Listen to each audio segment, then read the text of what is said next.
can you guys see what I have on the screen? Maybe I should share my screen. Let me go ahead and share my screen. Okay, there we go. So let me know if you guys can see what's on the screen. Just give me a thumbs up or something to that effect.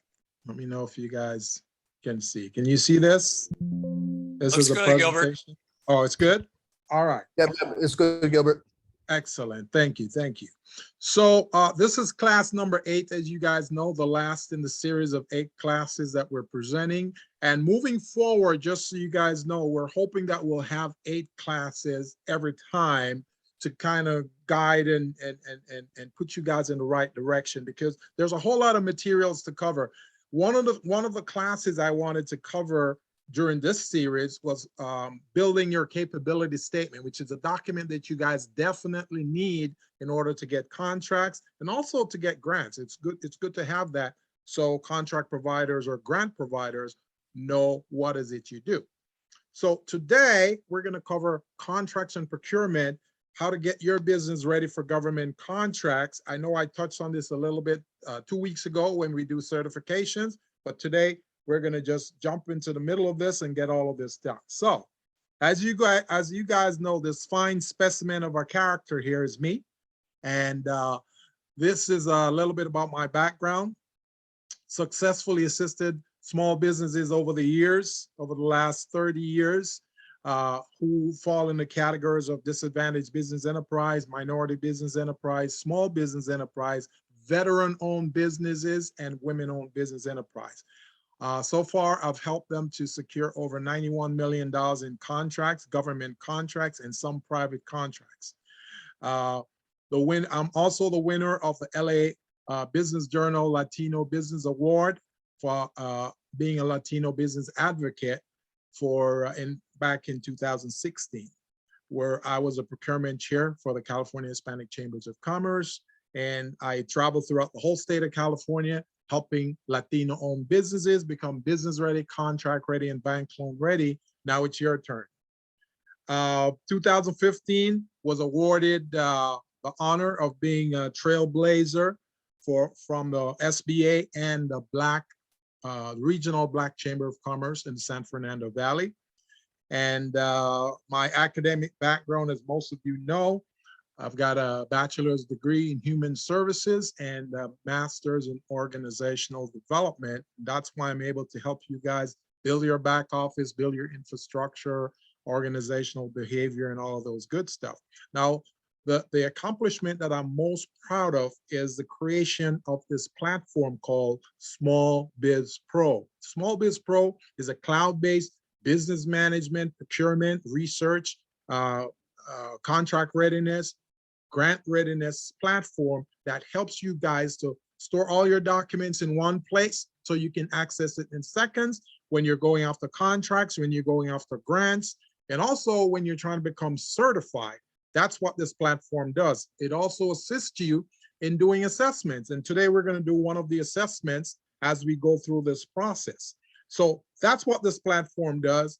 And I don't have time to go through and tell you why I developed the system, but it was developed to really give you guys a competitive advantage over your competitors. So I really want you guys to use this platform. The Los Angeles Urban League is already paying for the licenses for this platform for you. So you want to definitely go ahead and use this platform. Please, please, please make sure you use it. Make sure you register. If you don't know how to register before I sign off today, I'm going to put the link in the chat again, and so that you guys can register your business and get the benefit of this. Just so you know, when you enter the Urban League program, you're going to do an assessment, a business readiness assessment, because they want to see where you are. They want to measure you to see how close you are to readiness. So once you do that assessment and you get a score, that score is what Ken and John and the other business counselors are going to use to determine how much help you need, how much coaching you need. Okay, so it's very important you do that. And then once all of that is done, you're going to be phenomenal. You're going to be great. So that's what this my little background here is all about. So I'm hoping that this provides some clarity to you guys and see why we're doing what we're doing with this program for you. Now, today's activities, let me move this out of the way so I can see. Today's activities, we're going to cover 7 different areas in this procurement and contract process. First thing we're going to do is conduct that initial contract readiness assessment that I just told you guys about. We got to do it. Got to do it because we want to know where you are. How close are you to readiness in terms of getting a contract? So we're going to go through that. Then we're going to look at procurement. What is procurement? Just so you guys understand what that process is and how you fall into that. Benefits of obtaining government contracts. We're going to cover that. The types of contracts. What documents must you have in order to be ready for contracts? And preparing your business for government contracts and how to apply. So those are the things we're going to go over today. So with that being said, let's move on. And we're going to look at readiness. So how many of you are currently contract ready? How many of you can say that you're contract ready? Now, some of you may know that, some of you may not know, but it's still okay for you guys to give me an answer. Let me know where you are so we can start putting together a process for you. So by show in the chat, just go ahead and go to the chat and just let me know if you're contract ready, if you feel you're contract ready. Michael, I'm going to ask you to navigate that process for me. Just go through and just shout out some names that say they are ready, or if they're not ready, then that's good too. So let me know what you're seeing in the chat. Sure. Vivian says she's almost there. Okay, good. Elle, not ready. Shawana, no. Uh-huh. Marsha Robertson, yes. Uh-huh. Brashear, nope. Uh-huh. Bilkis, no. Mm-hmm. Jeffrey, no. Ronald, Yeah. almost. Jeanette, Mhm. almost. Latrice, not ready. Uh-huh. And Kevin is certified NMSDC and MBE. Mm-hmm. So that's good to know. It sounds like most of you are not yet ready. You're on your way to become ready. You're thinking about becoming ready, but you just need a little bit more hand holding to get there. And that's what we're going to do for you. We're going to get you guys to the promised land. Now, the materials that we're going to provide you today, well, you're going to get it tomorrow. The materials you're going to get tomorrow is going to help you guys to be prepared for that. You're going to use it like your Bible, your reference source when you're approaching procurement readiness. So, so the rest of you who are interested in becoming contract ready, here's what we're going to do. We want to know, what have you done so far to ensure business and contract readiness? How have you prepared your business to become contract ready? Can you guys put some response in the chat for me so I can see what's going on? What have you done? Have you taken procurement classes? Have you attended seminars? Have you done webinars? What have you done? So go ahead and tell me. What are they saying, Mike? Like Woodson, webinars, Sams and Duns. Okay. This course. Uh-huh. And of course, the baptism by fire. Okay. Signed up for webinars, this class, seminars, webinars, SBA. Completed the Cal State, LA County, and City certifications. Mm-hmm. That's good. Webinars, started registrations with Swift filings. Excellent, excellent. All right, so thank you for that, Michael. Thank you for that, and thank you guys. Appreciate you informing me and keeping me posted in what you've done so far. So here's what I'm going to do right now. I'm going to go ahead and conduct a little contract readiness assessment with all of you right now. So many of you have your phone with you. You're probably on your laptop, or some of you may be on your phone, but your laptop or next to you. I want you guys to go ahead and this link right here, it says Small Biz Pro assessment for contract readiness. I'm going to put it in the chat, and I want you guys to copy this Let me stop sharing. So I'm going to go ahead and put it in the chat. I want you guys to copy this link and put it in your browser, and then hit enter so that you can start the assessment process. So let me go ahead and put this in the chat right now.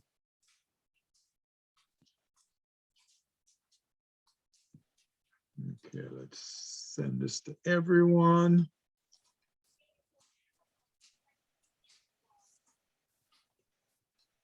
Okay, there is a link in the chat right now. So go ahead and copy this link, paste it in your browser, and then hit enter. And while you're doing that, I'm going to bring up my screen using this link. So we can walk through it together and we can see how we're going to do this assessment thing. Okay, so let me go ahead and add this.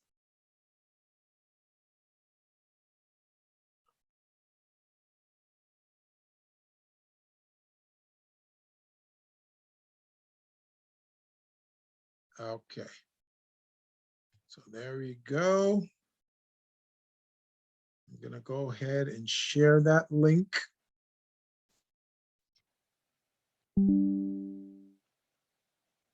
Can you guys see my screen? I have the contract readiness assessment up there, okay?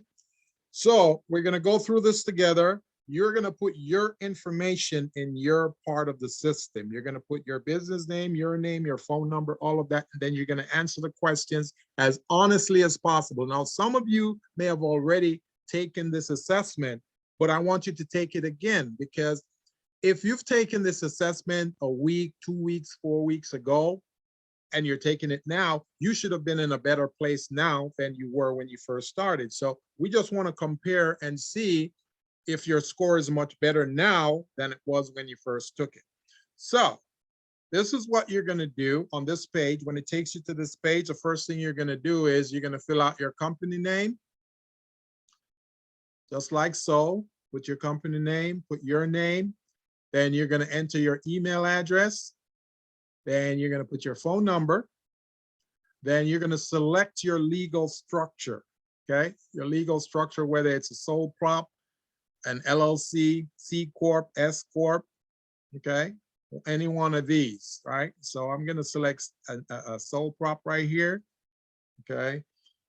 And then for your referral partner, you want to select the Urban League, Los Angeles Urban League. So there are 1, 2, 3 of them here. You're going to select the first one that says LA Urban League, LAUL. That's the one you're going to select. So the Urban League will receive a copy of this assessment. The reason they're going to receive a copy of this assessment is so after you've taken this, they'll be able to assign a coach to you to help you become contract ready, because they're going to get a copy of this result today. And based on that, they'll be able to assign a coach to help you bring up your score, right?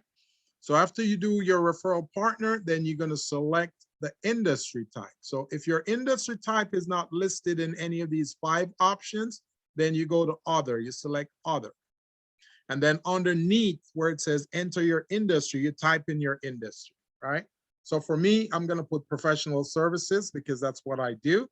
If you guys do professional services, you can do that as well. If you're in the restaurant business, you put restaurant. If you're in construction, you put construction, you know, whatever. Some of you I know are nonprofit. So you can select nonprofit for the industry, okay? So go ahead and do that. Now, as we know, in procurement, there are only 2 agencies right now that deal with contracts for nonprofits, and that's Metro and the County of Los Angeles. So if you're just checking just to see where you are on that scale so that you can be prepared to go after a Metro contract and a County of Los Angeles contract, then that's good for you with your nonprofit. But procurement is usually for for-profit businesses, okay? Just want to let you know that.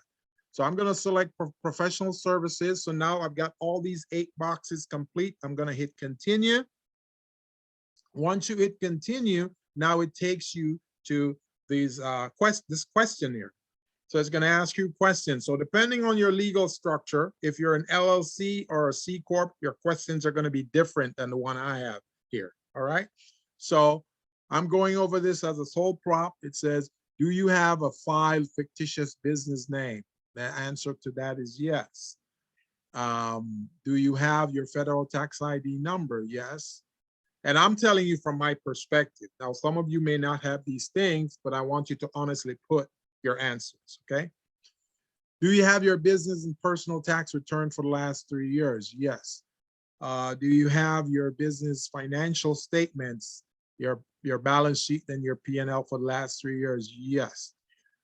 Does your company have at least one valid certification, whether it's woman-owned, minorities, disadvantaged? Yes. Do you have a business license? Yes. Do you have a Dun & Bradstreet number? Yes. Do you know your NAICS codes for your industry? Yes. Do you have a capability statement? Yes. Is your company pre-qualified with any contract providers or primes? Yes. Now, the only way you can be pre-qualified is if you log into their portal or their vendor database and you complete the questionnaire, and then they tell you what to do in order to become pre-qualified. That's the only way you can be pre-qualified. If you haven't done that, then that's something you should be put on your list to do. So have you done that? Yes. Do you have business insurance? Yes. And just so you guys know, I've contacted an insurance company that will provide you guys with business insurance if you need it. It's only going to cost $500 a year or $41 a month. So if you guys need and ready for insurance for your business, let me know and I'll pass on the information to John and Ken so they can connect you with my agent, okay? Next question. Does your company have a statement of qualifications? Yes, this is yes for me because I've spent a while developing that. You guys may not have it, but if you don't have it, check no so we can help you to develop that. Do you have an established bank account with you as an authorized signer? Yes. Do you have any injury and illness prevention program or hazard communication program? Now, this is usually for a manufacturing firm or a construction firm or any firm that deals with chemical. So for me, I'll put yes because I have one developed. And if you guys don't have one, you put no.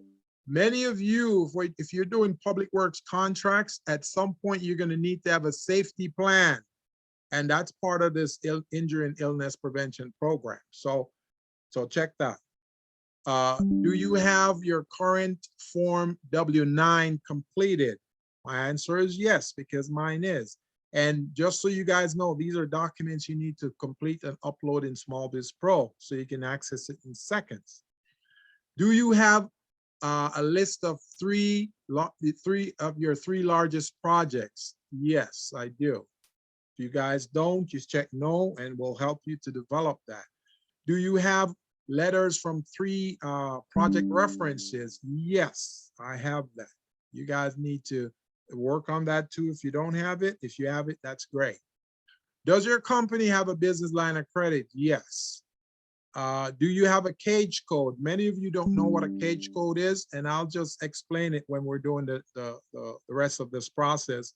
But a cage code means commercial and government entity code. That's a code you need when you're applying for federal contracts. If you're not applying for federal contracts, you don't really need it right now. So I have mine. Is your company DIR certified? And DIR means Department of Industrial Relations. That's with the state of California. Now, if you're in a construction trade, this is important to you because you need to know this because you got to get a certification from them in order to participate in any public works contracts. If you're not in the construction trade, if you're professional services like me, you don't need that certification. So you can check no for that if you're professional. If you're construction and you don't have it, you check no. If you have it, you check yes. So I'll check no, I don't need it. And then, is your company registered in any vendor database? Yes. Has your company completed 3 projects within the last 3 years? Yes. Does your company possess any licenses or certifications such as ISO 9000, Green Building Technology, Project Management? If you have any of those, you want to check yes, but if you don't, just check no. Again, if you're in manufacturing, ISO 9000 is a requirement that you need to have in manufacturing. It's one of those elite requirements in terms of quality. And then 24, the last one, it says, are you using your personal name for the business instead of a fictitious business name? No, I got a fictitious business name. So that's it. So now when you complete this, you go submit my result. And when you hit it, you're going to get this little dialog box right here. Just check OK. So now I got 100% on mine. Okay. But which means that I'm good. That means I'm contract ready. But I'm going to go back a little bit and show you guys something. So let's say you didn't answer 100%. I'm going to go back and I'm going to change one of these answers to a no. All right. And then I'm going to hit submit. Now it's going to change my result from 100%. Oh, still says 100%. Let me go back here. Change this. I'm going to change 2 of these. Okay. There we go. So submit my result. So now see, now my score has changed to 85%. That means I'm deficient 15%. So now on here, what you're going to do when you get to this score, you're going to reach out to John and Ken, and you're going to say, John and Ken, I didn't hit the 100% marker. That means I need to speak with a counselor or coach in order to get my score up. And then they already are going to have a copy of this result because you chose the Urban League when you first selected on the first page, when you selected your referral partner. So that's why they're going to have a copy of this. It's going to be emailed to them. And then they're going to, when they assign you to a counselor or a coach, they're going to, whoever the person is that receives these results, they're going to assign you that person. They're going to send a copy of it to your coach. And it's also going to be uploaded in the Urban League's system called Biz Track. So under your record, you should have this there. So every time you meet with your coach, the coach should be able to go in, look at this. And then if you take another one, that's even going to be better because now your score should be better. So that's what this is. All right. So this is your contract readiness assessment, guys. Do you guys feel like this was helpful to you? Did you learn anything about your business that you didn't know? Is there anything that you want to add? Let's go ahead and give me a response in the chat real quick.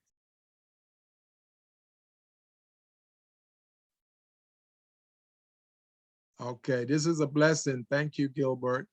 Very helpful. I completed it once, but want to update it. Good. This was helpful. Desire Health said minimum readiness is 60%. That's okay. That means you need to reach out to John and Ken, let them assign you a counselor, and that person will go over the score with you and try to get it better for you. Okay. This is great. Elle said this is great. Vivian said very helpful, adding the small question icon. Very good. Ginger said, I got 80%. Excellent, Ginger. I'm sure this is better than the last time you did it. Juan said he needs coaching. Very good, Juan. Diana, let's see what Diana said. Diana said, yes, thank you. Please send business insurance information. Yes, we'll do that for you. Stephanie Freeman, my score improved just a little bit. Very good. I'm glad it improved, Stephanie. So this tells me that the things that you guys been getting over the last 8 weeks is very helpful to you because now you're increasing your scores because of the things you've been learning. So thank you for that. Hey, Gilbert, Yes, sir. Dina says wants to know how to find the tab for contract readiness within Biz Pro. Oh, the link that I sent you, it will take you there. But if you type smallbizpro.net, it will take you to the home page, and all you got to do is scroll down a little bit. So I'll show you right now. Let me show you. So when you type smallbizpro.net, this is where it takes you. Okay. So all you got to do is just scroll down like this, scroll down to the middle of the page. You'll see the 4 orange tiles, these 4 orange tiles, and you just click on the contract readiness or business readiness, loan readiness, or nonprofit readiness if you're a nonprofit. So these are the 4 tiles that do the assessment. This is the assessment section of Small Biz Pro. Hey, Gilbert, just 2 more quick questions. Yes. Javon says if she signed up with Vermont's Lausd, can she go back and change it to LA Urban League? Or oh yeah. Okay. Because depending on the program you're in, you want to include the referral partner. So if you're going through the Urban League program, then you put the referral partner to be the Urban League. If you're going through the Vermont Lausd program, then you put them as a referral partner because they'll get a copy of that report. So whomever the referral partner is, they're the ones who are going to receive a copy of the report so they can help you with coaching. Okay. And you can change that when you want to, correct? Oh, they can change it anytime they want. Just go in and select whichever the referral partner is. Gotcha. Last question. John Banks was asking if some of the assessment questions don't apply, do you just say no?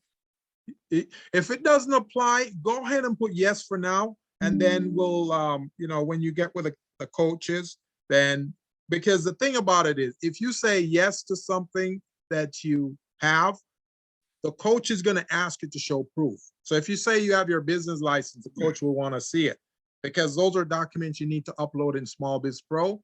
And if we say we have something and we can't prove it, then that's going to become a no. And then your results are going to be diminished. It's going to change. So that's why we want you to answer these honestly as possible. If you have something, yes, I do. If you don't have it, say no. If you don't know if you have it, just say no if you don't know. And then when you get with your coach, you guys can get together and make it happen. Any other questions, guys? Okay. So I think this was a great little exercise, and I think you guys should continuously do this. I would recommend that you guys do this every 30 days, just to see if your score improved. Because from the time you guys started this program back in February 2nd, to now, March 30th, you guys should have gotten a lot of things. You should have gotten your DUNS number, you should have gotten your business license, your fictitious business name if you're a DBA. If you're a corporation or an LLC, you should have your statement of information, your articles, all of those things, okay? So those things add points to it. All right, so with that being said, let's go back to the presentation. And I want to thank you guys for that. So now, let's get to the meat and potato of this whole thing. So procurement, what is procurement? What is procurement? So procurement is a process by which businesses and government obtain goods and services to help run their business operations and also to sell or deliver services to their customers when needed. So the federal government, they've got certain services they got to deliver. Let's use HUD, for example, okay? HUD may need to provide certain services, housing services, and they may need to go ahead and inspect those houses before they provide housing to you. So now they're going to procure the services of a contractor or a consultant to go in and do that. Just remember this. The whole purpose of procurement is the government or the procurement, the contract provider, they have a problem that they cannot solve themselves. They need someone on the outside to solve that problem for them. So that's why they have this procurement process to help them with that. Okay, so that's how I want you guys to look at procurement and contracts, that the government or the contract provider, whoever is letting the contract, that person has a problem they cannot solve themselves. So that's why they're trying to bring you in to solve the problem for them. So with this procurement process, it could include tasks like setting up delivery schedule, negotiating prices, price points, reviewing, and also looking at which vendor is most suitable for the task or the project that they're trying to do. And that's why they have that procurement process. The procurement process goes through and get a handful of worthy candidates, and then they evaluate those candidates. They look at them to see, okay, how long you've been in this industry doing this thing, you know, how good are you, what's your quality, what's your value proposition, what's your pricing, and they look at all of that, what you experience, and then based on all of that, they make a decision about you. So that's how this procurement process works. Now, there's a difference between procurement and purchasing, because some people may say, isn't procurement the same as purchasing? No, it's not. So here it is. The difference between procurement and purchasing is that procurement is a process within the purchasing and arena. So purchasing, you buy something. Procurement is the process within you buying that something. Okay, so here's an example. The procurement can be defined as that process that leads up to the actual purchasing of the goods. And here are some steps. These are some steps, some procurement steps when someone, a contract provider, is trying to buy something. They're trying to purchase a product or a service. All right.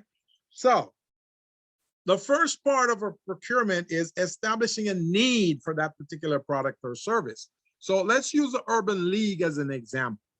So the Urban League may need, let's say they need someone to provide technical assistance and training. I'm just throwing that out there. They need someone to procure that service, provide that service for them, right? And let's say they don't have anyone on the inside internally that can provide that service. Then now they're going to be looking outside. So they're going to be looking at all of their small businesses. They're going to be looking at people in the community to see businesses in the community to see if they can provide that service. Now that's establishing the need. That's establishing the need. The second part is to review the source option in order to obtain that product or service. Reviewing the option means looking at the potential candidates to see, you know, who's out there, who can do it. Then once they put out their solicitation saying, hey guys, we're looking for someone to provide technical assistance and training to our small business population. Who can do this? And some of you guys may say, hey, I can do this. I got 15 years of experience doing this stuff. I've been doing this for other government agencies. I've done it for chambers, and I'm good to do this. So they're going to say, okay, send me a proposal. Send me a proposal, including your pricing. So I want to know what the price is. So item number 3 on this list, they're going to negotiate those prices, looking at the terms to see how well you measure up to their budget, because they have a budget that they have that they want to match up your price against. So when you do a proposal, they won't really tell you what their budget is, but they'll make a decision as to whether or not you got close to their budget or not. So number 4. Yes. We don't see your list. You can't see this? No, not yet. Oh, I'm sorry. Oh, wow. Man, I put all that great energy into that little speech right there and you guys didn't see it. All right, can you see it now? Wait a second. Perfect. These little things out of my way. Can you see it now? Oops. Yes. All right, perfect. I'm so sorry. So I'll just run through it again. So the first part is establishing a need for the product or services that's out there. So again, Urban League, trying to find technical assistance, trying to find trainer to do some training for small businesses. Okay, so that's the need. So they put it out there. This is what I'm looking for. So now a lot of you respond to that and say, hey, I'm good. I can do this for you guys. All right, so now the Urban League is going to review that. They're going to review all your proposals and say, hey, let me take a look at this and see if you guys measure up to what we're looking for. Then number 3 is they're going to look at the pricing that you put in your proposal to see if the pricing match their budget, what they're trying to do. And then after that, then they're going to create a purchase order. So if they feel like, okay, we looked at 10 potential candidates, and these 3 over here are the closest to what I'm looking for, then they're going to have you guys, do either a best and final or say, hey, give me your best offer. And then one of you guys may say, okay, I'm gonna bid 100,000, and the other people may bid more than 100,000. So Urban League might choose you.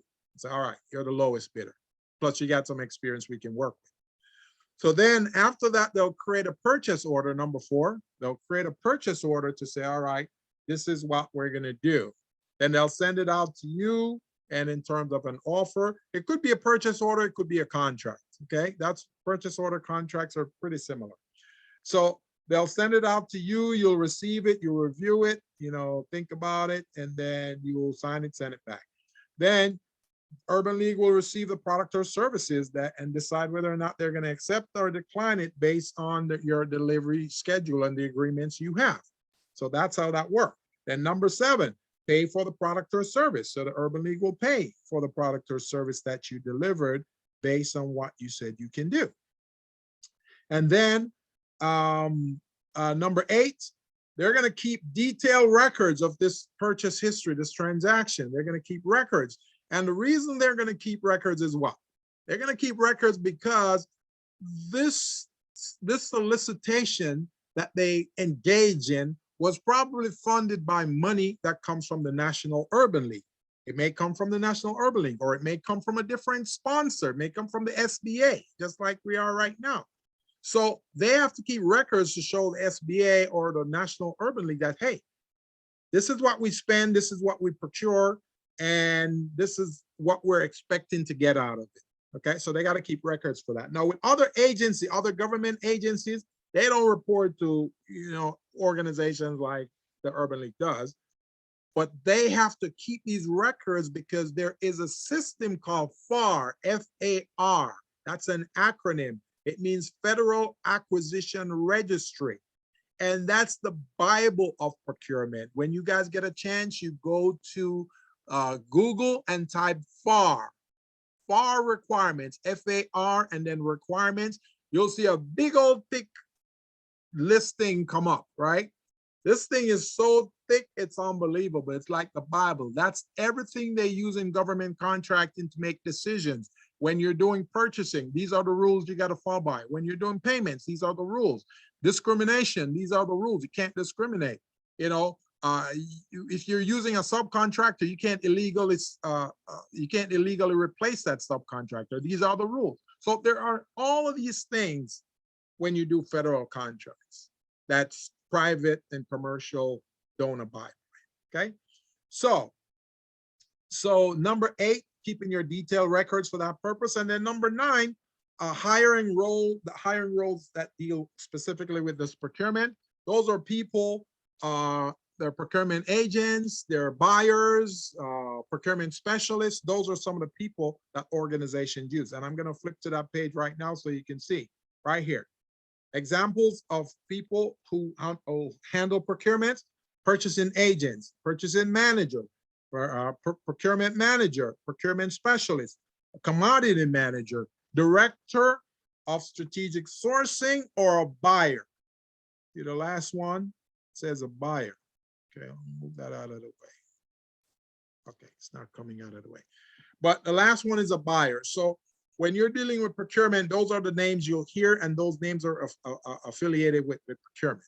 Okay, so with that being said, we're talking about contract and procurement. Procurement is a process. Contracting is also a process, but it's a different kind of animal. So what is a contract? Well, contract is a binding document or instrument that is utilized to memorialize the transaction, the scope of it, the responsibilities, who is responsible for what limitations are there within this agreement. what's the desired outcome of the parties entering in this agreement? All of those things are in the contract. There's a date. There's a date as to when this process should begin, and there should be a date when it should end. That's usually our contract is. And then there are certain conditions, terms and conditions in there as to what will happen if people don't perform their scope. You know, that's a part of it. And then it's signed by the parties involved. Now, some government contracts have non-discrimination clause in it. So it's good for you to look at that, especially if you're gonna subcontract to smaller consultants or subcontractors. You need to read those things because some of those clauses you have to put in your contract. So let's say you got a contract, and that from that contract, you're gonna have to do another contract with a subcontractor. Okay, that's called a flow down, flow down. So now the rules in the original contract that the Urban League signed with you, okay, the rules in that, you can put a lot of those rules in your subcontract agreement with your subcontractor. You got to abide by it. You cannot say, well, he's a subcontractor, I don't have to follow that. You have to follow it. A lot of people end up in court for not following those rules. I've been in court with primes who didn't want to follow those rules. But I don't think they knew that I knew so much about contracting. So they figure they can pull a wool over my eye just like they did other subcontractors, but it didn't work for them because I wrote some of those documents. I wrote a lot of those documents for Metro. So it didn't work. But you want to adhere to contracts. When you write a contract, you abide by the contract. Do not try to circumvent the contract. You can go to prison for those things, okay? So that's what this is. Benefits of government contract. This is beautiful. Now, a lot of you are currently doing transactional business. You're doing business every day with one customer at a time, maybe two customers. That's called transactional business. What we're trying to do in order for you guys to come out of this pandemic, we're trying to do help you to do contractual business. And here's a benefit of contractual business, right? Instead of doing transactional business, you can obtain short or long-term contracts to sustain your business. So with transactional business, you may want to hire someone, but you're going, you know, I don't even know if I'm going to continue to get the $15,000 a month that I'm making right now in sales. I want to be able to hire someone, but is that money going to come in next month? You don't know. But with a contract, you know it's going to, because the contract is either going to be for 100,000, 200,000, 500,000, or $1 million. And with that, you can budget. You can say, okay, I'm going to bring in 4 people. I'm going to pay them X amount over the duration of this contract. So this contract may be for a year, 3 years, 5 years. You see what I mean? So it helps you to sustain stability within your company when you have a contract versus transaction.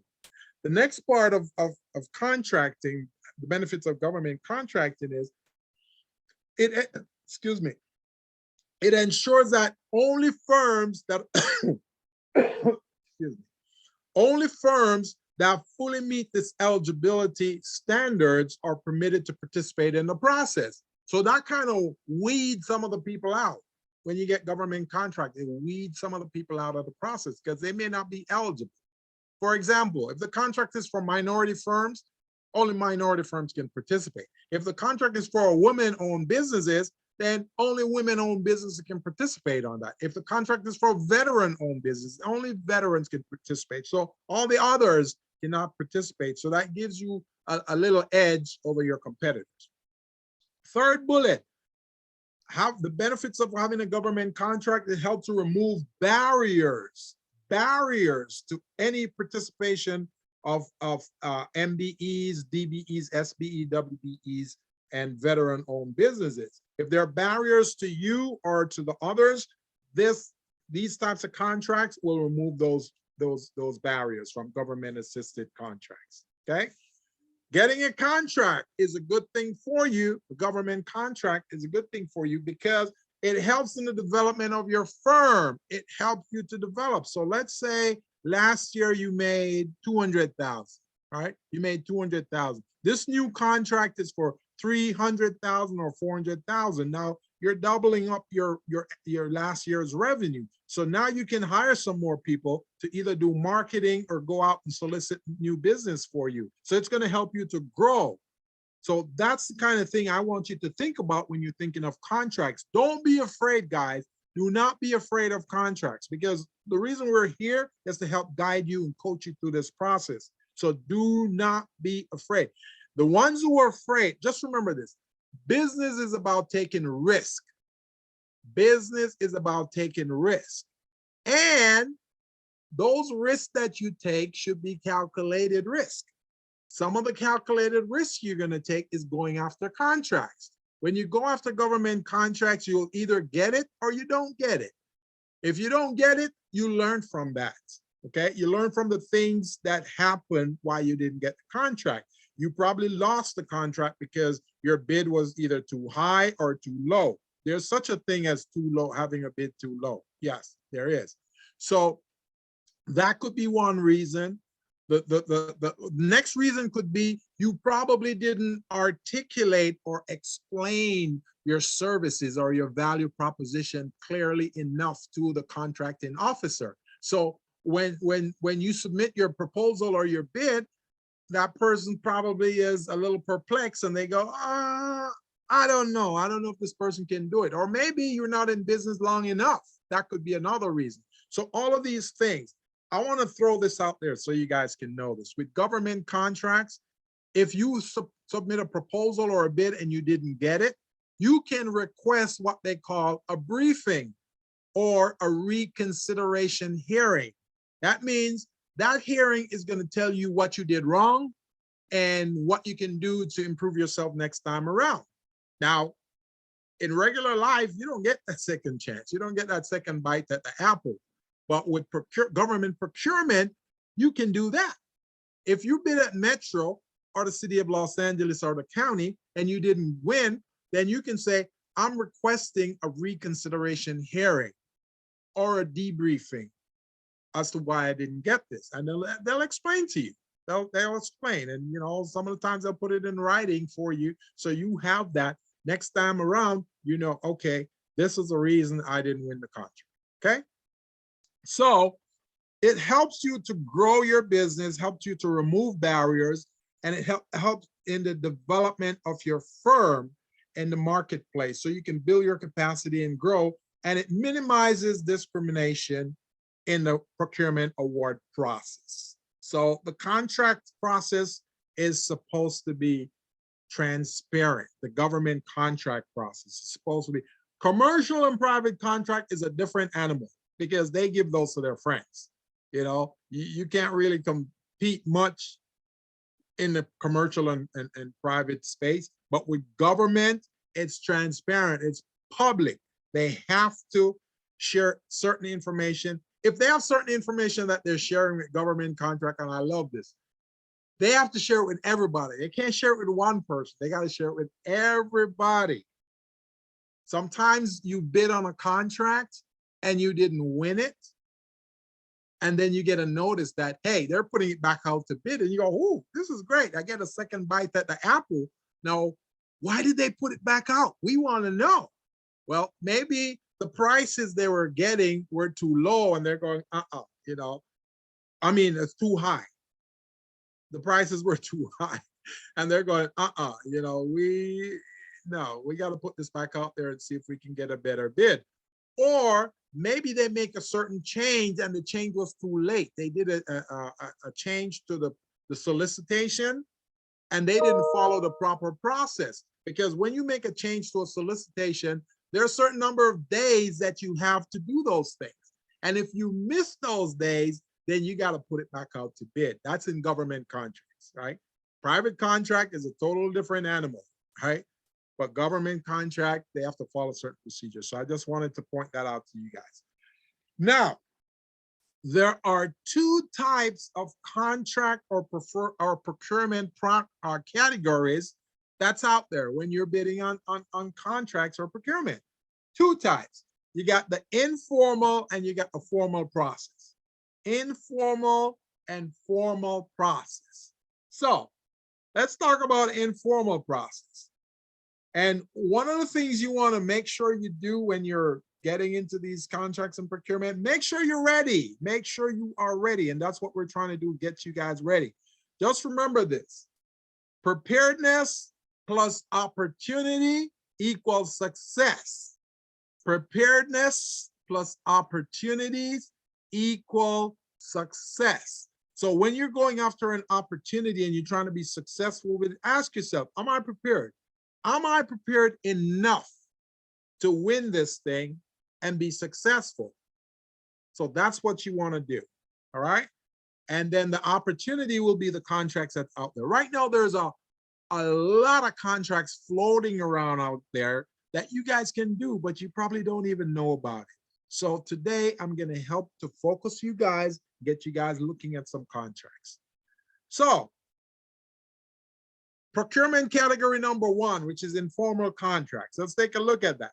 So informal contracts are usually small and convenient procurement, usually less than $14,999 for some agencies, right? For some agencies, it may be up to $14,999. For other agencies, it could be up to $25,000. For some agents, it could be up to $81,000. Others, it could be $30,000 and then some $75,000. So of all these numbers that I'm looking at right here, the first one, $14,999, that would be LAUSD, LA Unified School District, okay? Then you've got $25,000, that would be Metropolitan Water District. However, Metropolitan Water District is making a change where now they can go up to $75,000. So it's good for you to check out the agency and check their website. Just type informal contracts and see what the amount is, or you can talk to their contracting officer. That will give you an opportunity to talk to them, to say, hey, you know, love to do business with you guys, but I'm thinking of doing the informal contract. So what's your threshold? What's your limit on the amount for an informal contract? They'll tell you. They'll say, oh, 15,000 or 20,000 or 75,000. That's what you want to know. Now, before I move to the next slide, I want to point something out to you that I didn't write on these slides, but I want you to write this down. So when you're doing these little informal contracts, you can do multiple of these for the year, multiple. You can do a lot of these, 3, 4, 5 of these for the year, and you can get a sizable amount of money. So let's say you chose the agency that has the $25,000 one. You do 5 of those, that's $125,000 for the year, okay? That you're getting out of those informal contracts. And informal contracts, usually they only need 3 quotes or 3 bids. Three, no more than that, 3 quotes or 3 bids.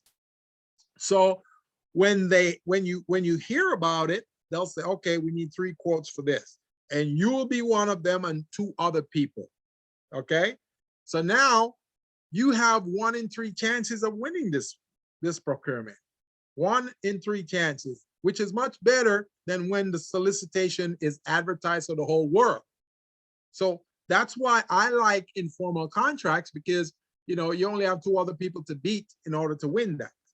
So keep that in mind. And if you do enough of those for the year, you got a nice little chunk of money coming to you as a small business. So that's one way that you guys can increase your revenues, all right? But you got to be registered in their database. You got to be registered in their database to take advantage of many of these informal contracts. Now, here is one agency that has the informal contract. This is LA Unified School District, LAUSD. Now, I used to work for LA Unified School District. I used to be the assistant program manager of their small business department. That's why I know all of these things, right? And while we were there, our job was to build over 500 schools and renovate about 750 of those existing schools. So these were projects within those renovation programs.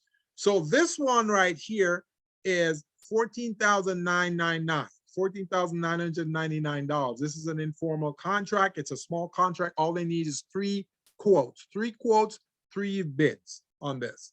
And the type of projects that this covers would be painting, repainting, alterations, improvements, demolition, renovation, erection, construction. Erection means setting up, the post and the framework of a building, construction, reconstruction, repair, and all of that. These are all on LA Unified owned buildings or leased buildings. So this makes it easy for you guys, okay? So here's how this one worked, the $14,999. There are two types of informal contracts that they have. They call them letter A and letter B contracts, all right? Letter A and letter B contracts. So now when you go there, they'll tell you which one it is, whether it's a letter A or a letter B contract. A letter A contract is one that is strictly time and material. Time and material. That means the work you're going to perform, however long the time is, you're going to get paid for that, and the material that you provide to do the work. That's time and material right there. So you'll charge them for whatever the material costs and whatever time you're putting into it. That's what that is. But it cannot exceed $14,999. So keep that in mind. The letter B contract is a fixed price contract, fixed price. That means not to exceed $14,999. This is usually used whenever the scope of work is fixed, or is there a predetermined scope of work. So for example, the fixed work will be, okay, you're going to tear down the wall on the right side, the north side of the building. You're going to tear down that wall, and you're going to replace that wall, and you're going to put these types of things in there using this kind of material, one window in that wall. That's what it is. That's your fixed price, and says that's what it's going to cost for you to tear down that wall, or you're going to paint that wall. That's what that is. So I just want you to know now. This is construction, but there are some professional services associated with these types of contracts as well. So I want to show you guys something real quickly. So this link right here is a link which I'm going to copy and paste into the browser so you guys can see where it takes you. So let me go ahead and put this over here. Okay, there we go. So let me get this out of the way. All right, so I'm gonna put it in this brown. Oh, you guys need to see what I'm doing. You guys need to see what I'm doing. Okay, so there we go. All right, so here is the browser. And I'm gonna put the link in the browser, and I'm gonna hit enter. Bam. There we go. Can you guys see this? Are you guys seeing this? Give me a thumbs up. Let me know if you're seeing it. Michael, can you see it? You can see. Okay, beautiful. Yeah, we got it. Excellent. So when you guys come to this website right here, do you see what it says right here? You say A letter contract and B letter contract, okay? And this is the scope that's involved right here, all right? These are all public projects, all right? So it's for painting, repainting, alteration, But if you look on the far right over here, get this out of the way. If you look at the far right over here, you see professional and technical services contracts. So these are other contracts over here. You can just click on these links. It will take you there. It will tell you what the scope is. It will tell you what they're looking for. It will tell you what the due date is, and you guys can do it. So many of you on this call right now, you are professional services. So this is where you can get these contracts. A lot of you are in the construction trade. So I'm hoping that Mr. Ricardo Pacheco is on this call today because he's in the construction trade. He does electrical work. So this would be a good project for you, Ricardo. This would be a great project for you to do and get some of these informal contracts. You get, 8 or 9 of these for the year, you got a sizable amount of money right there coming into your business. Now, some other day, I'll talk to you guys about this right here. This is called a JOC contract, job order contract. This is a type of contract where if the price of the contract is too big, so let's say it's for $2.5 million, right? And you can only perform on work that is about 250,000 or 300,000, then the contract provider has to break up this work. So for 6 or 7 of you small businesses to perform that work, okay? And the 6 or 7 of you, when you perform that work, based on the scope and based on what you're used to generating and the insurance level that you're at, is going to allow you guys to participate on this work in a team setting. So that's what a JOC contract is. You don't see too many organizations talking about JOC contract, but LA Unified, they were, I don't want to say they were the architect of that, but that's the first time I heard of JOC contract, and that was very beneficial to small businesses when I was there. So this is a great opportunity for you guys. If you've got some friends or other entrepreneurs that provide certain services, you guys can team up and go after some of these contracts. So that's what this is. I just wanted to go over this and show you guys. And then down here, you see the contact information right here. Okay. The contact information, phone numbers, email of these folks that you can reach. Okay. Oh, right here. So, and then over here is the informal contracts unit over here in the gray area. So I just want you guys to know some of these names are names you want to know right here, like David Burns and Oscar Montez. You want to know these guys, send them emails, talk to them, introduce yourself, but make sure you're registered in here first. You want to register, okay?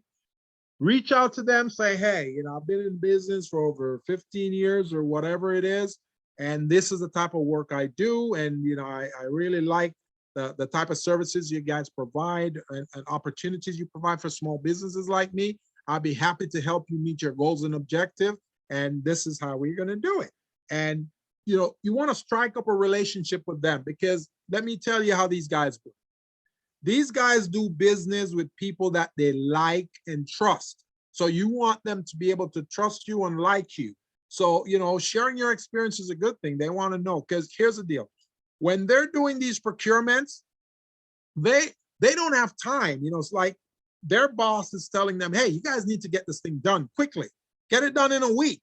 So that's why when they reach out to folks like you to get the work done, they want to know they're bringing in someone that they can rely on, someone who knows what the heck they're doing, so that when they give you the task, they can leave you alone. You can do it, get it done, submit your invoice, they pay you. Now, under these types of contracts, these types of procurement, informal contracts, there is a process called a P card, P for procurement or purchasing or procurement card. That card is like a credit card. So when you do these projects like the 14,999 project, right? They'll use the P card to pay you, the procurement card. They'll use that card to pay you. So that money goes straight into your bank and everybody is happy. So when you finish the job, let's say you finish the job in 3 days. In 3 days, you finish the job, they use that P card, the money is in your account tomorrow, or if not tomorrow, the day after. That's what small businesses want, because many contract providers wait 45 or 60 days to pay you. Big violation. Many small businesses can die within that 60 days waiting to be paid. So when you get paid in 1 day or 2 days, that's beautiful. That's why these informal contracts are so good for you guys. So I'm not going to spend too much more time on this. I just want you guys to see how this process works and how you guys can get in here and make things happen for you. Just remember, I keep saying this, in business is about taking risks. Business is about taking chances. And the companies who take the more chances, they're the ones who tend to get bigger opportunities and greater opportunities and get access to grow or access to be successful. So just keep that in mind. You don't do something, you won't know what the result will be. You do it, then it's either going to be yes or no, yes or no. And if you hear no long enough, guess what? There's a yes waiting around the corner for you. So that's what I want you guys to do, guys. Now, let me get back here in this presentation. So let's see here. Let's make sure I'm sharing my screen properly. All right. Okay. So that's the LAUSD informal contract. Now, the other one I'm going to go, there's so many different agencies I could go over with you guys, but we don't have enough time. We don't have enough, we have like 35 minutes to go. So I want to cover as much as I can for you. So after LAUSD, the next one I want to do is the County of Los Angeles, because the County of Los Angeles has 37 different departments, and each department has their own procurement requirement, which is beautiful. That means you don't have one person making decision for all 37 departments. Each person make a different decision for their own department. And this is beautiful. So this one that I want to show you guys, this one here is an informal contract. And down below, if you can see down below, oops, if you can see down below here, let me move this out of the way. Okay. There, beautiful. So this one, they have $5,000 property, personal property procurement, right? Up to $5,000. So personal property could be anything within someone's office, a manager's office that they need to procure.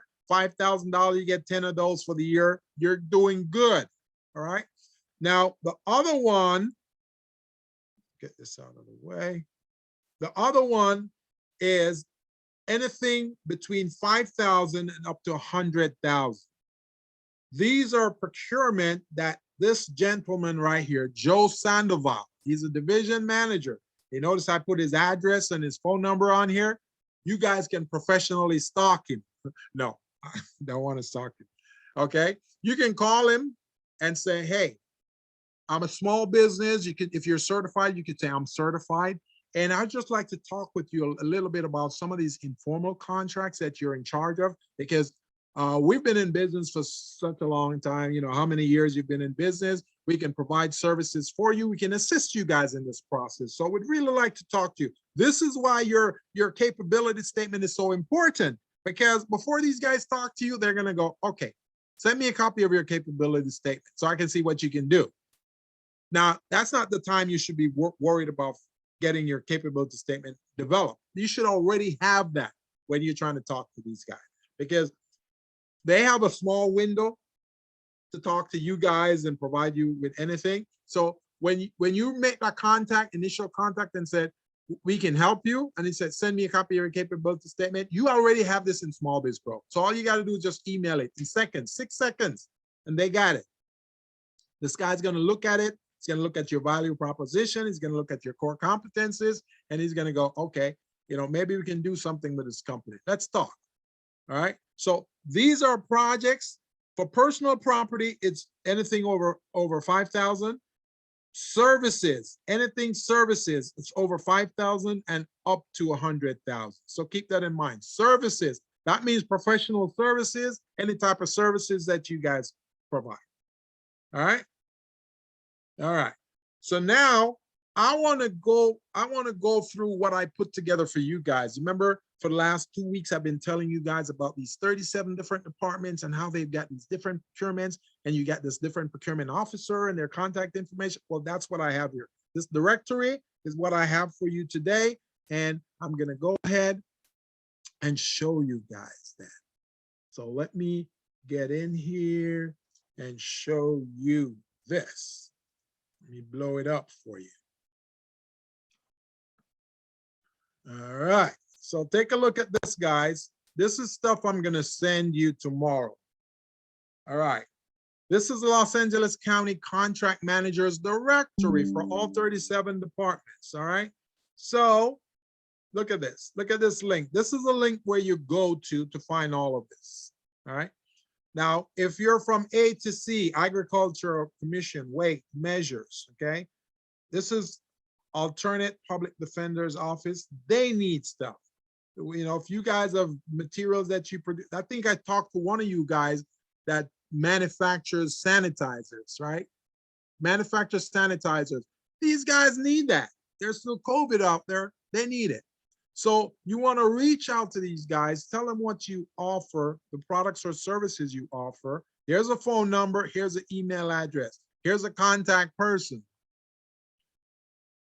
Here's another department, animal care and control. I think there's one of you out there that provide animal care services, right? So this is another opportunity for you guys right here.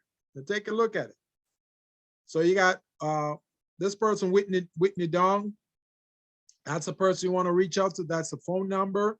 Arts and culture. Some of you guys do art and some of you guys provide cultural services. This is another opportunity. Larissa, reach out to Larissa, 213 number. All right. The county assessor's office. Many of you guys may think that they don't need you guys.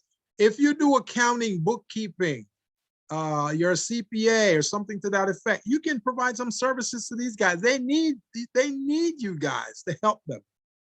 See, the misconception of organizations like the county and the city, a lot of people don't think that the services they provide, that those organizations need it. And that's a misconception. My thing is, you want to reach out to them, let them tell you no. Don't ever tell yourself no, that something is not going to work for you. Let them eliminate you. Never eliminate yourself.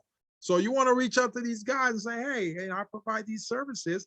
Would like to see how I can help you out. Well, we already have a subcontractor that we're working with.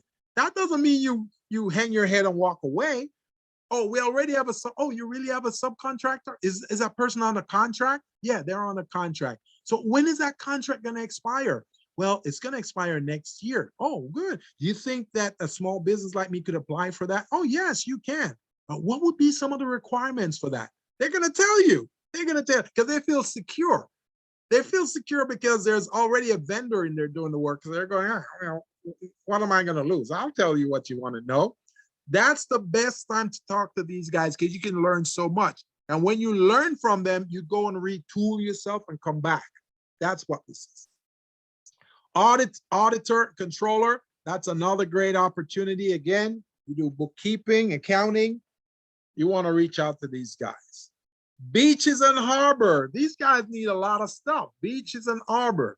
You know, whether you're into transportation or you're into beautification or anything like that, those guys need office supplies, you know, professional services. You know, you never know. The board of supervisors, they always need people over there to help them. Child support services. You know, if you guys do marketing or outreach, you can help them. You know, child support services, they want to reach people all the time. Hey, person's not paying their child support. How do we find them? You know, if you guys have a database and you know how to do those things properly, this is an amazing opportunity. Children and family services. Now, I know that I think Tiana Johnson is on this call, and Tiana, this would be perfect for you, children and family services, because of the services you provide. You know, you provide some coaching services for youth. This would be perfect for you. So reach out to these folks. There's a phone number here, and there's an email address here. And look at this. This is the Contracts Administration Division. That means these people issue contracts from time to time. Reach out, guys. The next one is Consumer and Business Affairs. Consumer and Business Affairs has to do with a lot of different departments. Has to do with small claims court. It has to do with voter registration. It has to do with filing your DBA or fictitious business name. It has to do with marriage licenses, all of that. You guys could provide some support to them. You never know. Never know. Reach out. Tell them what you do. Let them eliminate you. Then you got the county council. You know, if any of you guys, you know, provide legal services or legal support services, check these guys out. District attorney, same thing. Fire departments, these guys always need stuff. Always need stuff. Health services, human services, you know, look at this. This is library services. Again, for the library services, I think Omobalo, I hope I'm not butchering your name. Omobala, you can do this because you provide materials for kids, learning materials for kids that you could go through the library system and you can sell that to them. You can sell it to them. You got Elsa here who's waiting to hear from you. So reach out to Elsa, give her a call or send her an email. You know, she's in the contract and purchasing department. Reach out to her and try to sell her some of your materials. So these are just a lot of the different areas. This one is for Courtney Lynch. I hope you're on this call, man, because this is an opportunity for you, my brother. You know, you run a mortuary service. This is the medical examiner and coroner's office. They need people like you to help them out.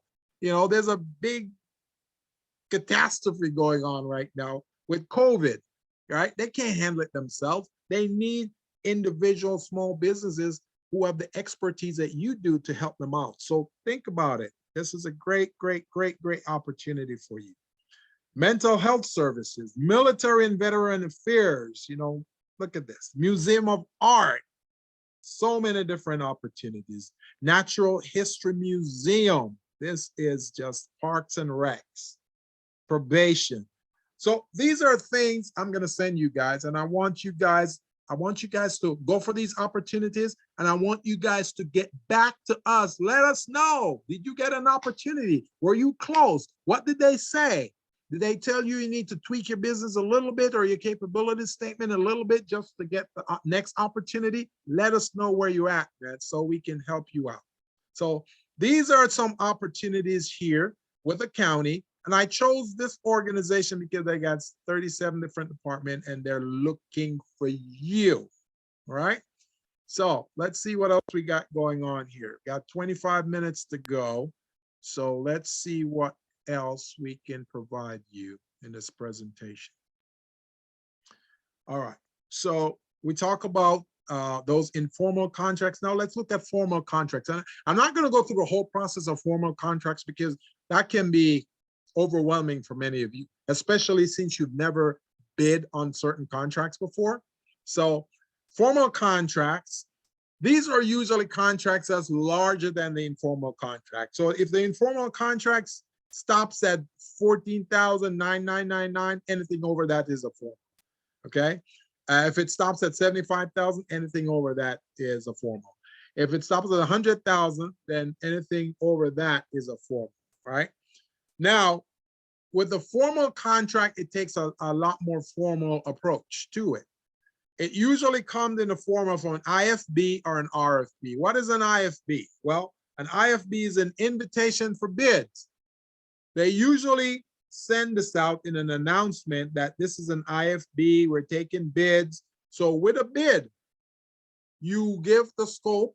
It's kind of a proposal, but it's not written like a proposal format.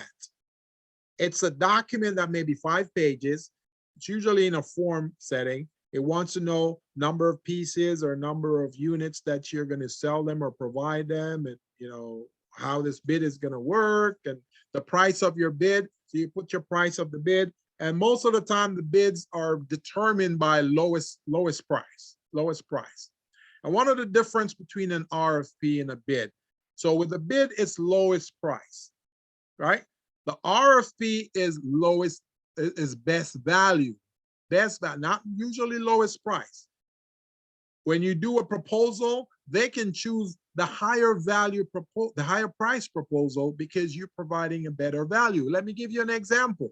So let's say, so we talk about the Urban League, you know, doing technical assistance and training proposal. That's just something I'm throwing out there. That's not for real, right?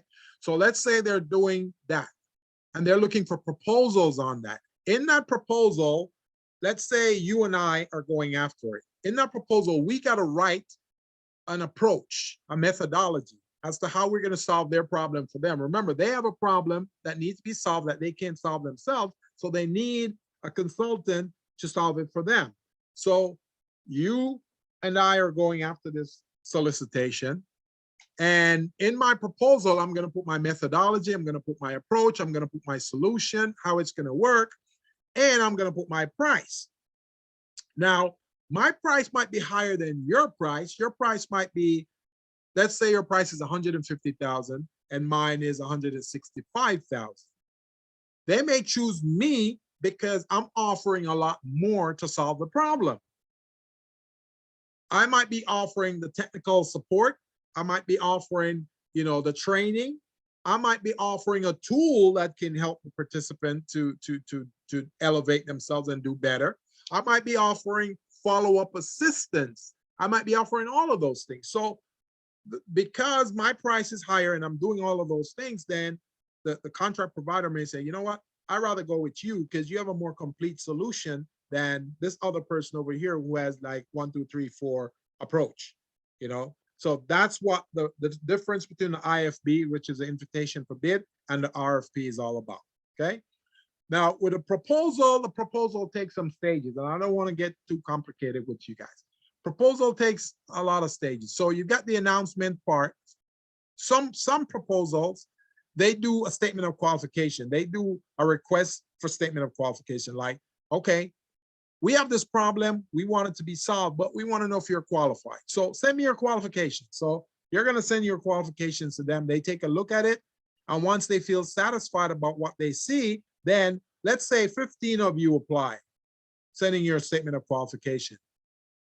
But only 10 of you really closely qualified to what they're looking for. Then they're going to send out an RFP, a request for a proposal. They're only going to send it to those 10 people who closely match that. Okay. Now, the 10 people are going to receive the RFP. Then once they respond to the RFP, the evaluating team are going to look at the 10, and then they're going to pick 3 out of the 10. And then those 3 are going to be the finalists. And then out of those 3, then they're going to go through and try to pick 1 out of the 3. So that's how the proposal process works. With bid, it's different. Bid, you get 10, 15, 20 people in there. The lowest bid is what they're going to look for. And they also make sure that you address everything they ask for in the bid. So if they're saying you got to be in business for 3 years, they're looking for someone at 3 years. Not 2.5 years, not 2 3/4 years, 3 years. And first of all, with a bid, if they said it's due at 12 o'clock, it's due at 12 o'clock, not 12:01 or 12:02 or 12:05, 12 o'clock. That's one way a lot of small businesses miss opportunities because they don't follow the instructions. And you notice I've been hammering this a lot in this class because many of you don't follow my instructions. When I tell you how to register in Small Biz Pro and I give you the link, I put the link in every week. I tell you what to do, you guys don't follow it. And then when you do what you want to do and bad things happen, then you come back and you tell me, well, you told me to do it this way. No, I didn't tell you that. I told you exactly how to do it. And that's why I always give you a little narrative to back it up. So you have step-by-step instructions. Same thing with government contracts. If you can start following my instructions or the Urban League's instruction, then when it comes to procurement, you guys can't go wrong because you're in the habit of following instructions exactly the way they tell you. And that's what contracting, government contracting is about, following instruction. They call it best value. And I don't remember the other one, but that's what they look for. So here is a formal contractor, LA Airport. So this is one, and I'm just going to click on this real quickly so you guys can take a look at it and see. Let's do this. I'm not going to spend a lot of time on this. I'm just going to get in here real quickly and show you guys. you guys can go here and you can get opportunities.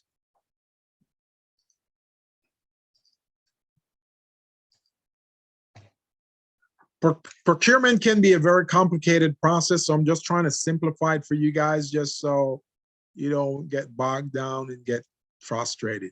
So the link I just put in is at airport, LAWA, right? This is their page and this is their requirement for contracts. See, they're telling you the process and the steps to follow right here. But if you're trying to do business with them, you want to go right up here where it says doing business with LAWA. You click on that, doing business with LAWA, and then you come down here, it tells you what they're looking for. See that? It tells you what they're looking for, and you just click on these links and they'll tell you. Now, the next workshop that's coming up at LAWA for doing business with them is on April 6th. That's 6 days from today. So if you guys are interested, you come here and you can RSVP right here. Where it says RSVP here, you do that. And I think they have it virtually. So you guys can check it out on your Zoom. And that will be a good thing. So I'm not going to spend much time on this, but this is one of the formal contracts. These are $1 million contracts. They may have smaller contracts that they can break up, but it's good for you to make sure you're prepared first. So let me go back to the presentation.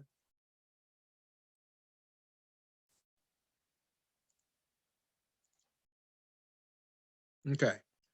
So that's LAWA.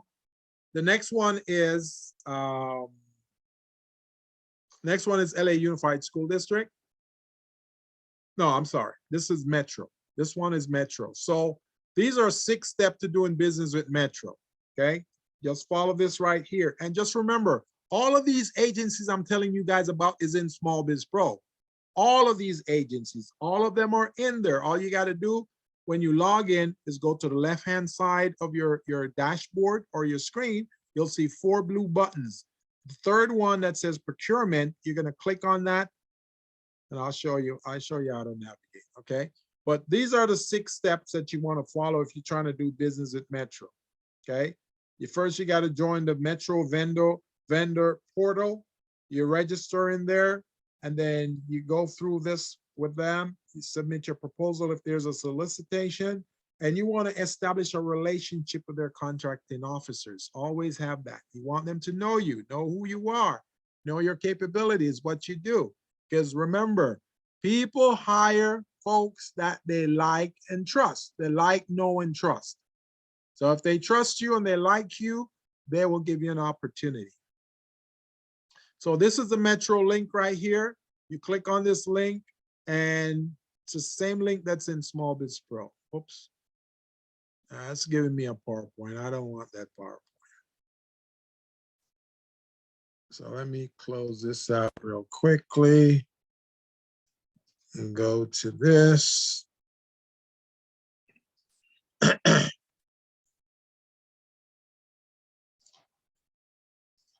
All right, so this is Small Biz Pro. Let me see if I can log in real quickly and get to this. All right, Small Biz Pro, you log in. This is your dashboard. These are the, can you guys see the screen? Can you guys see it? I hope you can. Okay. Michael, can you see it? Yes? Yes? Yeah. No? Yes, yes. Okay, good, good. Thank you. Thank you, John. Thank you, John. So over here, guys, on the left side where it says procurement, you click on procurement, then you go to find bid opportunities. Remember, the Urban League is already paying for this for you guys. So you guys are getting this for free. You got to use it. Now, remember this. If you don't use it, the Urban League will take it back from you. That's the agreement. The agreement is if you guys don't use this actively, then they're just going to deactivate you and give the license to somebody else who wants to use it. So you guys got to use the system. This system costs a lot of money and you guys are getting it for free. So use it, please. All right. So procurement. So we're going to go up to state, this window right here that says display all at state. You're going to go for California. You click on California. Now, these are all the agencies right here. So let's say we're looking for Metro. This is Metro right here. LA Metro. So you go to the right where it says click here to view. and it's going to take you to Metro's website. And once it takes you to Metro's website, then you can look at the current solicitations that they have posted, or you can go ahead and search. You can do a search. So while this thing is loading, I'm going to see what's going on here. You know what? I'm going to close this out, and I'm going to close this out because it's taking too much time. I'll look at another one. So let's look at the County of Los Angeles, for example. So this is the County of Los Angeles right here. So go over here, click on that. It will take you to the county. Ooh, what's going on here today? I'm not reaching any of those guys. All right, let's try this one, Public Works. See what, oh, there they are. Good. All right, so this is the county site. And these are opportunities. These are opportunities that's already there on the county site right here. But if you want to search, you know, you can search here. These are building projects, purchasing opportunities. Since most of you sell products, I'm going to go to purchasing and see what opportunities are there. So let's see what there. We're going to go to the ones that are open. Let's put books and see what comes up. Certified business, doing business, open bid listing. Oh, this is not coming up. All right, let's go back over here.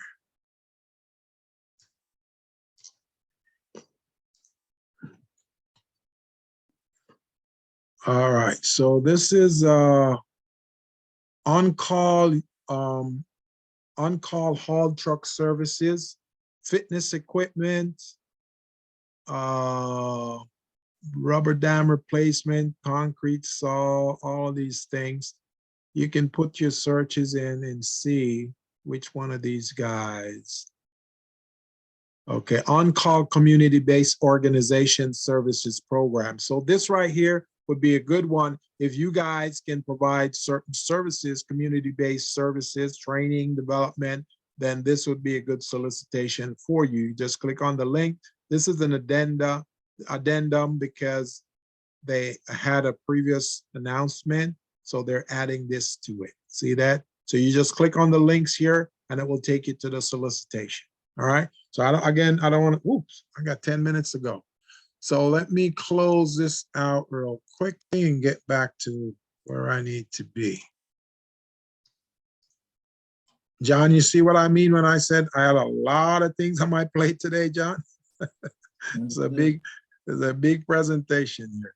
Okay, so now documents you need to have in order to be ready. So I'm going to go to that page real quickly. Again, I'm going to send you guys all of this, so you don't have to worry about what you're seeing right now if it's not working for you, because when I send it to you, you will have it. So here is a list of documents. Make sure you have this. Documents. There you go. Here's a list of documents you guys need to have if you're trying to go after contracts. You want to be prepared first. To be contract ready, you got to have this. First and foremost, you got to have that capability statement. You got to have this. If you guys don't know what it is, you know, John, maybe I'll come back and teach a workshop on this, okay? I'll teach you guys what the capability statement is, how to have it, how you can develop your own, and, you know, get you guys having one of these so you can start reaching out to contracting officers. So capability statement. The next thing is you want to register in the contract provider's vendor portal. Be registered in their database so that they know you're there. So when they start looking for you, they'll find you. The next thing is you want to develop and have your elevator pitch ready. I call it a 20-second elevator pitch. We don't want a 1 minute or 2 minute stuff. 20 seconds, just enough to let them know. Hi, my name is Gilbert Buchanan. My company is Buchanan and Associates. We provide contract development services and back office services for small businesses to help them elevate to the front of their industry. Even if you don't have your documents or you can't locate your document, we will assist you with that process by using our patent pending tool called Small Biz Pro to help you have your documents available in 6 seconds or less. If you are available for a meeting next week, we'd really love to meet with you. Here's my contact information. Here's my phone number, my business card, or my email.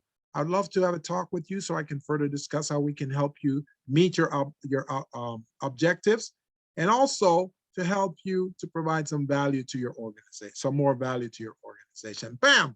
That's your elevator pitch. 20 seconds. 20 seconds, guys. That's it right there. And then you want to make sure you have your NAICS codes, anywhere from 1 to 6 codes. You want to search them, look them up.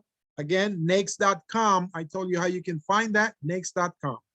You want to register to obtain your Dun & Bradstreet number. And all of this you can do in Small Biz Pro. All of this is there. Register for your cage code if you're going to do federal contracts. If you're not going to do federal contracts, you can skip that, okay? The next one is, you want to make sure that you have 3 years financial statements available, your balance sheet, and profit and loss statements. If you're not in business for 3 years, then you want to have how many years of P&L in that current business, and then you have your personal information. You're going to need a personal financial network statement that they're going to ask for. All right. Then you want to have 3 years tax return, the most recent 3 years. You want to have that. Again, those are things that will put you in front of the line when it comes to opportunities. A statement of qualifications. If you're in professional services like me and you're selling services, you're selling training, or you're selling a program design or a methodology or anything like that, then you want to have a statement of qualification. That statement of qualification will tell them about your history, what you've been doing, your past performance, clients that you work with, your success rate, what you have achieved, all of that. Then you want to have a resume for the owner of business, or however many owners there are in the business. You want to have that ready. You want to have any certifications you have, woman-owned, small business, disadvantaged business, you want to have that available. If you don't have it, doesn't mean you can't apply, but it's helpful. Past performance, that's your work history that I just talked about. You want to have that. And you want to have 3 references, guys, 3 references over the last 36 months or 3 years, 3 references. So start building those references now. Start speaking to these folks and say, hey, you know, I've done work for you in the past, and I'm just wondering if you're willing to do a reference letter for me. Take the letter now. You know, you never know what will happen to them in 3 years. So take the letter now, have it available. So when you're bidding, you can submit it. And then business insurance, make sure you have it. Some of you guys asked me for a copy of access to the business insurance. I'll make it available to you guys right now. I'm going to put it in the chat. Let's see.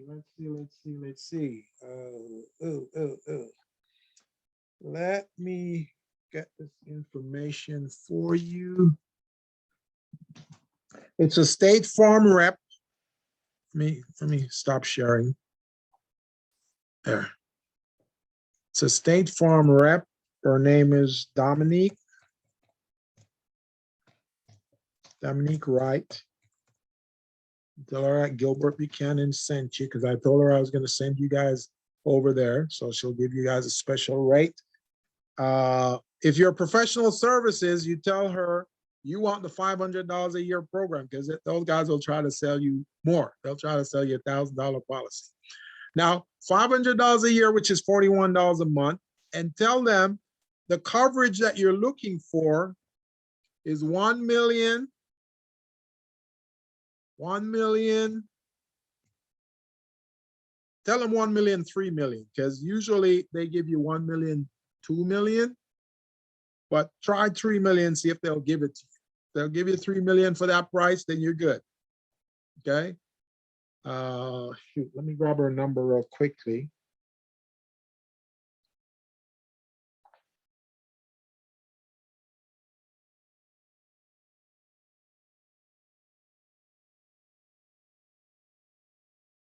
Okay, here's her number.